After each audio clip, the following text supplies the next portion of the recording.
Hello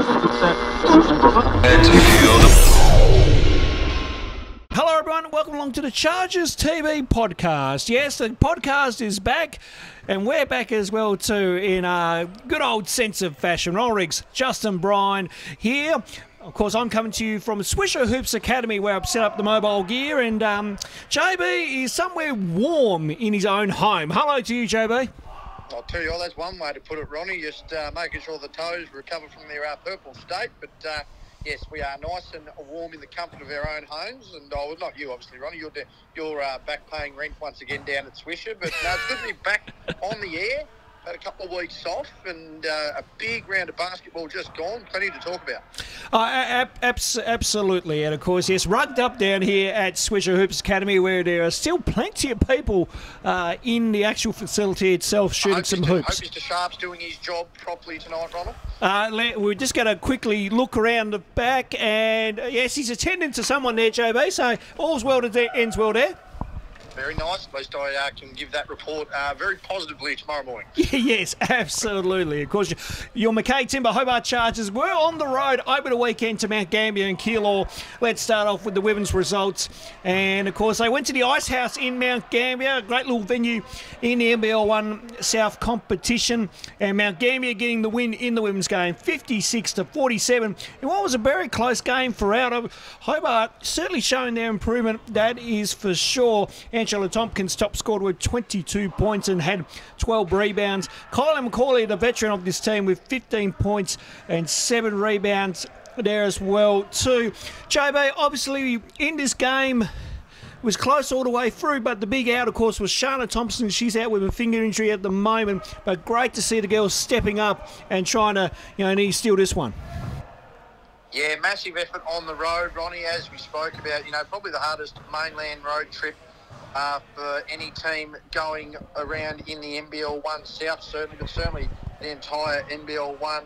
When you've got to travel from Tassie to Melbourne, essentially travel all the way over to Mount Gambier, play there, travel all the way back to Melbourne, you then double up the next night. There's always, not high expectation, but there's certainly a little bit of pressure to perform. It's not very often that you go on such a big road trip at any level and have those sort of games. But, to come away with only a 9-point defeat there, I think the girls really, stood up and stood out there.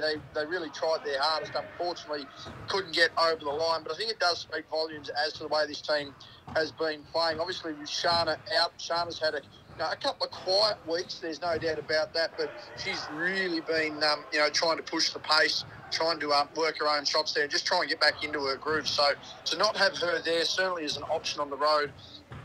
It means other players have to step up. Of course, the Aaron sisters on the road, Eliza Vanderkamp on the road, Zoe Banks on the road. So a really young core group, that next generation of Chargers having to step up and do their bit. As we mentioned there, Angie Tompkins having her double-double, Kylie McCauley having her, good game as well. But, it does speak just how crucial it is to get contributions from everyone else on the floor as well. Of course, Paige Bradley quiet, 2 of 14 from the field, and Zoe Banks 1 of 6 from the field. So when you consider the fact that outside of Tompkins and McCauley, the side had, not many contributors whatsoever, it's a really handy sort of game to build off and say, well, if that's what our core players can do, imagine what these young girls are able to do and what this team would be able to do if they were just able to get a little bit more pressure on the scoreboard as well. But again, big trip, as we mentioned, Ronnie, so to only go down by 9 points, and keep it close too. I mean,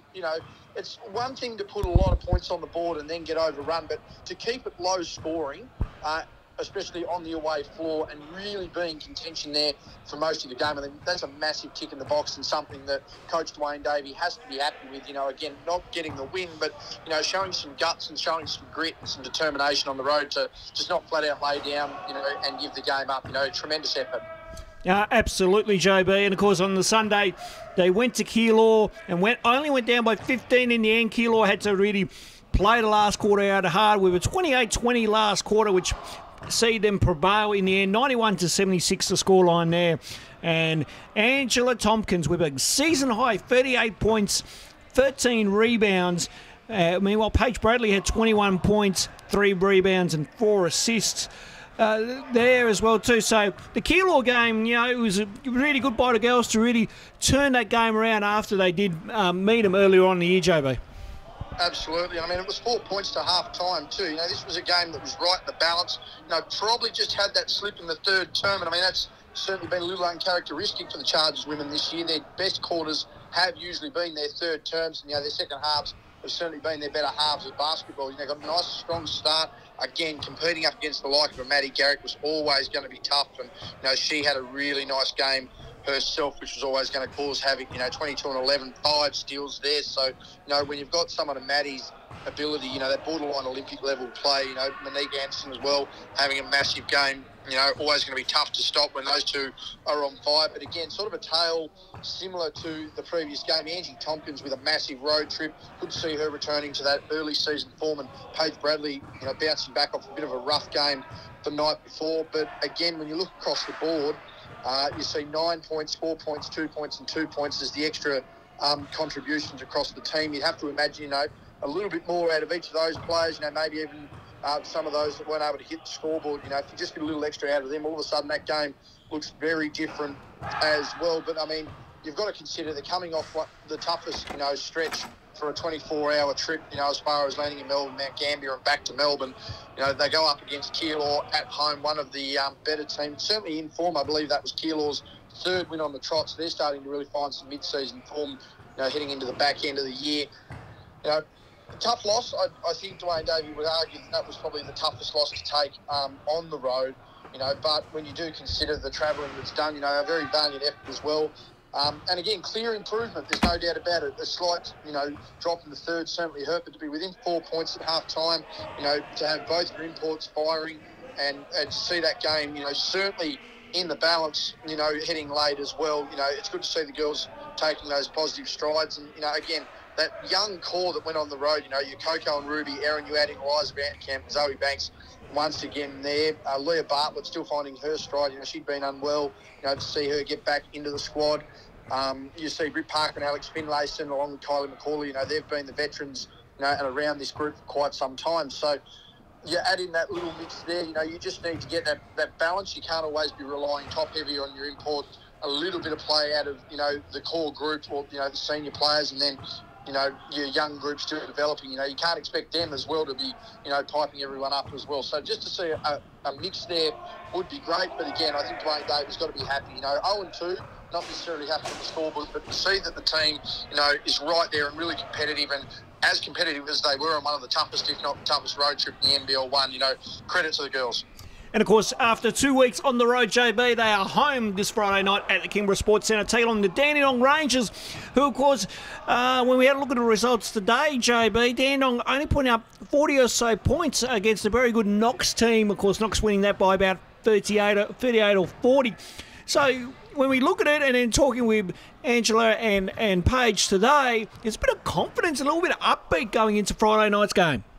Yeah, absolutely. And Dandenong, you know, they sit in that bottom 4 range along with Diamond Valley, Melbourne, and of course the Chargers. So, you know, that'll be a scalp they seriously think that they can take here. I mean, the win-loss track here, you know, their last 3 losses, last 3 games in a row have been losses there, Dandenong. So, you know, they are in a position to, you know, potentially suffer on the road. This is a perfect opportunity for the Chargers women to capitalise. But at the same time too, if you're Dandenong, you're coming on the road, you're not necessarily in the same position as the Chargers, but you can come on the road knowing, okay, we're a bottom 4 team. We can make a late push for finals, but it's not necessarily within our expectations at this stage.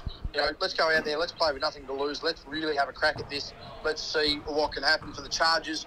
Clear that the improvement's there. A massive effort on the road, as we've just talked about. Why not come home? Why not, you know, say to Dandenong, look, you might be playing for, you know, for nothing as well, and we might very well, you know, be playing, you know, with absolutely nothing to lose, so to speak. But they also have everything to win. You've got to make a stand at home, and after showing so much steady progression, you know, and getting bits and pieces out of everyone in the squad, now's the perfect time to capitalise. Now's the perfect time to get a win. But again, you know, you can't take anything for granted, and you know, if you're a side that hasn't won a game, the expectation generally, you know, as the season goes on is, geez, we might not get one here. But, you know, they need to defy those doubters. They need to defy people thinking like that. You know, use that as a bit of boiled up motivation. I think it's going to be a tough game. Of course, as I mentioned, if Dandenong wants to get a win back on the board, they're going to see Hobart as that opportunity. But Hobart the same, on the other side, they're seeing Dandenong on a bit of a skid, and they want to keep that icy road, going for as long as they can. So it's going to be a really tough battle, Ronnie, that's for sure. And of course, the game starts at 6 o'clock at the Kingborough Sports Centre. Let's have a look at the men's results for you now. And of course, the men with a successful road trip this weekend. They get the win over the top-placed Mount Gambier Pioneers. They win it by 10, 92-82 scoreline. Harry Froling with a season high, 43 points, 16 rebounds as well too, if you don't mind.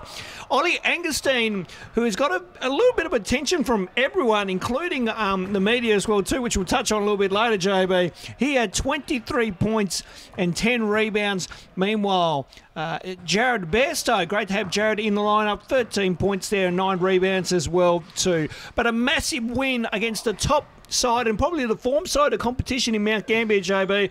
The boys are just keep it on.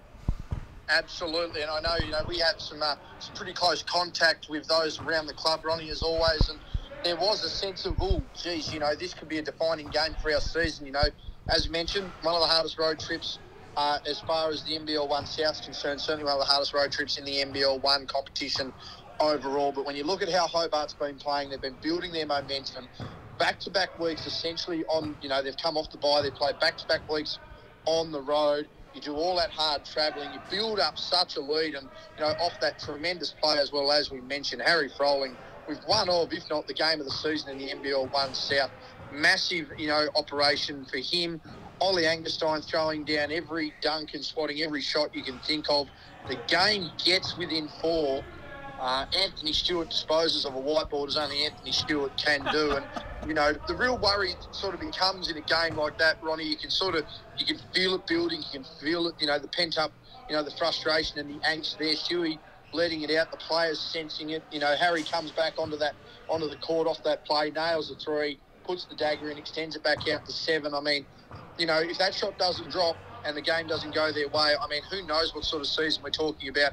Who knows what sort of result we're talking about the following night? But the twin tower combination of Froling and Angerstein is one of the most feared tandems across the league. And I think a lot of teams right now are sort of wondering and sort of, reconsidering their scout for a Hobart team. I mean, many people will know the way Anthony Stewart plays his basketball and coaches his basketball. They're a heavy defensive side, there's no doubt about that. But ultimately, a side that Stewie coaches is a side that can flat out shoot the basketball. And not saying this side can't shoot, but it's certainly not the best shooting squad that Stewie's coached or that we've seen from the Chargers in a number of years. But just that big man tandem, inside, outside, that undersized guard of Harris. You've now got that calm, cool and collected position of Jared Bairstow, who's just proven to be an absolute glue man and still able to contribute. We do talk a lot about, glue men and not being those, really high point scorers. I mean, in a previous time, we'd mentioned a BJ Radcliffe who willingly took that 4th, 5th position on the team, played defence, got rebounds, really held that team together, was a glue guy. Well, Jared Bairstow's playing that, but he's also coming out and going, you know what, guys, I'm in the NBL for a reason. If you need me to get a bucket, I can get a bucket as well. So, good to see everyone stepping up, Jalen Howard, Jacob Richards, Geordie Hargrave, Jack Stanwicks, in that lineup as well. I mean, they're trying to get their stuff in as well as young local guys as well. But, massive win on the road. And, of course, the very next day, Ronnie, to back it up the way they did, just phenomenal. And a beautiful segue there, JB, because they went on to take the Keilor Thunder and they win it by 28 points, 89-61, in pretty much a foregone conclusion by about halftime there, JB. And leading the way scorers-wise, Ollie Angerstein once again, 21 points, had 7 rebounds. I'll just see how many blocks he got. I don't know if the blocks are going to come across on my laptop screen. They're not at the moment, but we'll say he had a few blocks, JB. And then, of course, a couple tied for second in scoring. AJ Harris and Jared Bairstow had 14 points apiece. Bairstow had 12 rebounds. Meanwhile, AJ Harris had 8 assists as well too. So, and then, Jacob Richards had 10, Jake Stanwicks had 12, 5 players there in double figures. An all-round team performance on Sunday down at Keilor.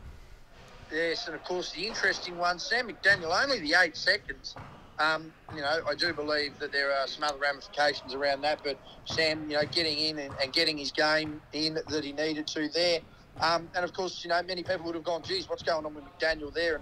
And, that was probably a tactic unto itself as well. To hold Keilor to just 61 points on the road, only the one player for them really dominating Lampkin, for Jacob Lampkin there. He had 24 points, 9 rebounds, 5 assists. So full credit to him and his efforts on the other side of the ball. But the Chargers they came out to play, as you mentioned, Ronnie. Half-time, things really in favour, but certainly halfway through that third quarter, all over Red Rover, the best way to describe it. And Harry Froling, a massive game the night before, cooled the Jets, only the 12 minutes, the 7 points in 12 minutes there. Really got the young guys on, and just, got the minutes in to the leagues there of the guys who probably didn't get as many the night before, but just great to see Ollie Angerstein, as we mentioned there, Ronnie, 21 points, 12 rebounds, I do believe it was, 21.7 rebounds, 2 block shots I've got here. Jared Bairstow, big double-double, 14 points, 12 rebounds. But as you mentioned, 5 double-digit scorers, a real team effort there. As I mentioned, Jack Stamps, Jacob Richards contributing, Hargrave and Howard having better games as well. It's just good to see. Harry Froling has that massive, ugly game of the season for anybody in the NBL 1 South. Essentially cools the Jets, only plays 3 minutes a quarter, and the team still runs away by 28, on Keilor's home floor. So a massive effort there for the Chargers. We'll talk about Angerstein in a moment, Ronnie, but I really think he's putting together one of those all NBL 1 teams, All-Star 5 level seasons. While he's probably not going to get the nod, his contributions on both ends of the floor can't be ignored. He's a massive presence. He's an absolute giant of a man. He just keeps getting it done. As we mentioned, Bairstow, the glue guy, AJ Harris stepping up, Richards and Stamix. They're young, but they've been part of this group now for quite some time. They know what's expected of them. They've been willing to step up when they need to and take that back seat as required as well. So I really can't fault the performance. 48% for the team from the field. Only 30% from deep. Managed to get it done from the stripe. Dominated on the boards. Got their passing done. Good defensive numbers. Only the 10 turnovers, a massive key factor as well. They executed where they need to, Ronnie. You'd have to really ask the question, what happens if they don't concede that game at home, who I do believe was to Kilsyth? What happens if they don't lose that game to Ringwood? All of a sudden they've only lost 1 game all year, and that was without Froling, that was without Daniel, and that was without Bairstow in a really tight contest against the Northwest Thunder. I think this team can be a genuine top 4 side. As we mentioned, it's not necessarily the traditional Hobart side, but it's certainly a side that can contend and just presents a lot of opportunities and a lot of different headaches for opposing coaches. Absolutely, and of course they take on the Dandenong Rangers, who currently sit kind of in the second half of this 15-16 team competition, JB. Currently, well, actually more, I think it's 18 or 19 teams in the competition, but they're in that lower third, not lower third, but in that, 2-4, they're 5th from the bottom here, JB, with record of 4-12. They did get the win over the Knox Raiders, only by 7 points in the end. But meanwhile, Hobart are on an absolute 5-game winning streak at the moment, and 9-3. They're sitting pretty, just 1 game behind Mount Gambier now, to try to get top spot. So right now, Hobart in a comfortable position.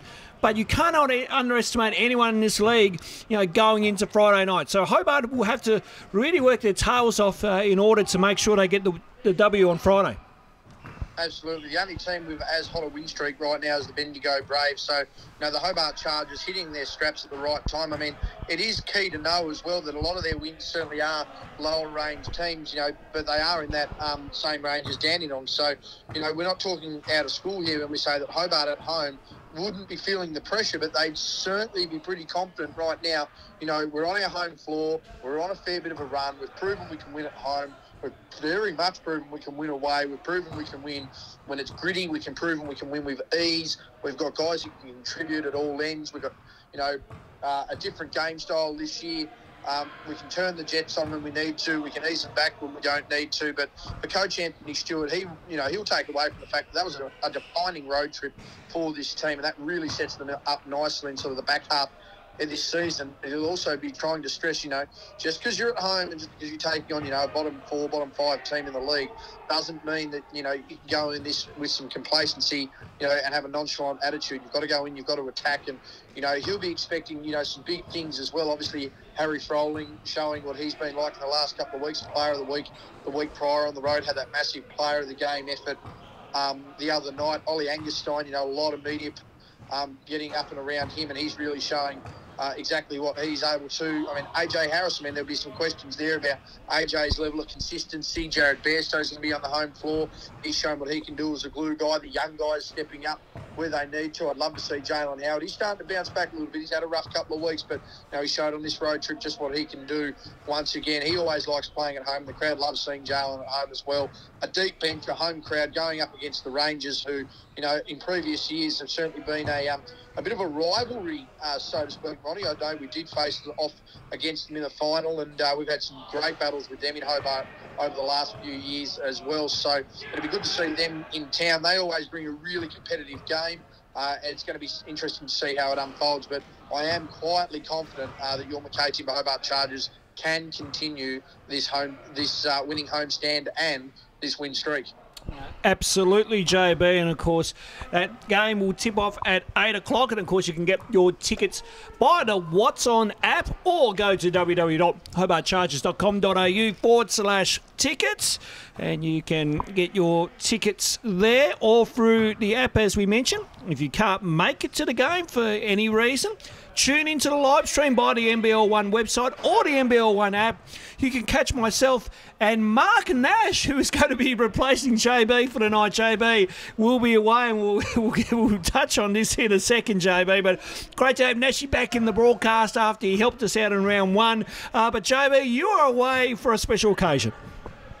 Yes, I'm away for a special occasion. I am off to a friend's wedding. I'm heading up to the Ville. I'm heading up to the old Townsville crop grounds, Ronnie. I'm some old Stewie stomping grounds. I might have to get on the TripAdvisor in the top 10 Stewie destinations of Townsville, I think. So, yes, heading away. You never know, Ronnie, depending on how warm and fuzzy I'm feeling on Friday night, I might even ring the switchboard and phone into the broadcast. But no, it'd be great to have Nashy back on board. He does bring that insight that, of all levels of the game, having been a junior national rep, having played at NBL level, over 300 games in the championship there with Phil Smythe. Of course, we know his acumen there with the Chargers. He's served at all levels, in all areas of the club, and a great statesman of the game. And, of course, Nashy really giving back now at Swisher Hoops Academy. I mean, the man's run off his feet daily. I see it in person. What better presence to have on the broadcast, and maybe a bit of a calming influence on the whiteboards, just calming them down during the men's game as well. But no, it'd be great to have Nashy on broadcast, and yes, I'll hopefully be back in a couple of weeks, Ronnie. I'll certainly be back from Queensland in a couple of weeks, but back on broadcast in a couple of weeks. Yes, we look forward to having you back very soon, JB. And of course, Jacob Dool, our courtside reporter, will be unavailable. He's on media commitments for the FIBA World Cup qualifying games. Of course, the latest window is happening this week, and the Australian Boomers are in action against China and Japan. All games played in Melbourne, so Jacob has decided to take his media duties to the international level, and I'm sure he'll be enjoying it down there in Melbourne, JB. Absolutely. A big shout out to him, and of course does a lot of great work with the pick and roll. Has been doing some great work for quite a time with them as well, and of course we can't stress enough about how much we really enjoy the dynamic he brings to our broadcast and the insight, and his ability to get involved there in the post-game interviews as well. Of course, a shout out to Charger Sam McDaniel, who is also on national duty as well, Ronnie. So yes. Yeah, bit of a catch up for both of those gents there. Absolutely, yes, and massive congratulations to Sam McDaniel on maybe into the Australia Boomers team coming up for these games. So great to see. Hopefully he'll make his debut out on the floor there for the Boomers. Congratulations also to Shana Thompson, who notched up her 100th Siebel/NBL1 game a couple of weeks ago now, or last week really, on the road, JB. Of course, Shana being with the team since 2015, and is great to see she's finally made the milestone of 100 games. So well done to her. Nah, very nice. Good to have Shana in the 100 game club. And yeah, I mean, it's strange to think that, Shana at what now, 21, 22 years old, is already a veteran not only of the club but also a veteran of the league. So, she's always a key scout for opposing players, but she'll, also a key player for the Chargers as well. When she's on fire, knocking down shots and attacking the rim and providing some of the best sad facial expressions for our photographer Rod Turton in the game gallery as well. It's always good to see Shana on fire. So a massive congratulations to her, and no doubt another 100 yet to come under her belt, Ronnie. Absolutely. And of course, as you mentioned, JB, Harry Froling picked up Player of the Week in round 8 as a Foot Locker Player of the Week as well too. Foot Locker sponsoring that award, so well done to Harry there as well. He had a big round in round 8, which we didn't get to touch on, but I think the results speak for itself, with the men's side going 2-0 in round 8 and 2-0 in round 9. And now finally, after 2 weeks on the road, JB, as we mentioned, both teams are finally home now, so it'll be great to have the fans back down the Kingborough Sports Centre for what will be a big night of hoops. A big night of hoops, no doubt a cold one, Ronnie, which for once I don't envy. I'm going to be in sunny, balmy, warm Queensland, and I'm just hoping that the cyclone doesn't rip through and ruin proceedings. So, no, it should be good. Great to have the fans back down at the Sports Centre. I heard it got a shout-out on the Keilor broadcast, actually, as one of the fans' favourite venues in Tasmania. So a big wrap there for the Sports Centre. I don't know whether that particular commentator's ever sat in the 5 degrees while calling a game, but no, it'd be great to get down, great to have the fans back. And of course, when the team's on a roll, the crowd gets more and more into it, so it's going to be great to see. And of course, I think the girls are just about to tip over the edge for their first win, so hopefully the team can get the double on Friday night and the fans can go home, while cold, very happy. Absolutely, JB. Of course, you can follow the McKay. You can follow. I'll try that again. You can follow the McKay Timber Hobart Chargers on our social media. You can give us a like on Facebook. You can follow us on Twitter. You can give us a follow on Instagram, and you can subscribe to our YouTube channel. But don't forget to subscribe to the Chargers Hoop TV channel, where of course we have a new episode coming up. Hopefully next week, maybe. I think that might be postponed due to JB being away in the beautiful sunshine state of northern Queensland. So we will have an episode at some stage, but this podcast will keep rolling on, so don't forget to keep updated with all goings on here for your McKay Timber Hobart Chargers. JB, it's I tell you what, it's getting colder and colder here in this Swisher building. I must mention we're braving the elements here. Of course, you're home, as we mentioned. I'm trying to think. Home by the fire, Ronnie. That's exactly where we should be. Lovely, cosy, and warm. And it's very nice. Of course, sometimes we just have to brave the elements. Me, not so much tonight, but I'm glad you did for the sacrifice and sake of the show. One thing we've only got to touch on, Ronnie, though, is the momentum that's building for the big German himself, Ollie Eggestein. Yes, absolutely. Brent Costello doing a fantastic news report, which, at the time of this recording, it's only been out for the last, I think, hour and a half or so. We've both watched it, and great work by Brent as always. And what a story it's been for Ollie, playing in the national junior team for Germany, and then, losing that itch and then deciding to go hitchhiking, finds his beautiful partner here in Tasmania, go back to Germany for a bit, come back. Ollie has a stint of footy in the TSL, which was absolutely fantastic, but I think he's found his true love once again here in basketball. And we only had to see him last year in State League, and then word got to Stewie about him, and then Stewie come watched a few games in State League, JB, and I think he was quite impressed with what Ollie was able to do. And now Ollie's just gone next level since he's been playing with the Chargers. Oh, absolutely. Wham, bam, jam, thank you, man. Get out of here. Eggestein with authority. I mean, there's 1,000 quips we deliver on a nightly basis with Ollie, Ronnie. He's an absolute pleasure to call. And I mean, as I said in a couple of the posts I shared, there's been a lot of players I've enjoyed watching. There's been a lot of players I've enjoyed calling, and I think Ollie sits atop the list as my favourite player to have called. During a Chargers game, just gets it done at both ends, does it with power, does it with authority, does it with a little bit of flair, mind you. He doesn't mind telling the opposition what he's just done to him. But off the court, Ronnie could not meet a nicer guy. Calm, cool, collected, family-orientated, a true gentle giant.